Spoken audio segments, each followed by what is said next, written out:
केंद्रीय पर्यवेक्षक के रूप में मैं श्री शुभेंदु अधिकारी जी को पश्चिम बंगाल विधानमंडल दल के नेता के रूप में निर्वाचित घोषित करता हूं।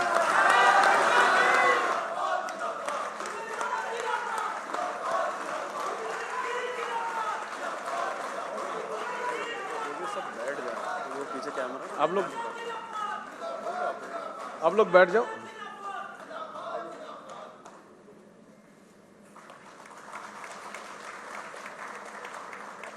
আমাদের উড়িষ্যার সিএম আমাদের মোহন মাঝিজি সংবর্ধনা করলেন।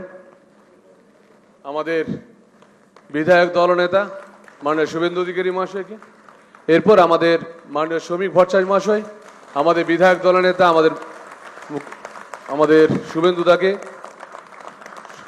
সংবর্ধনা দিলেন। बस हो गया।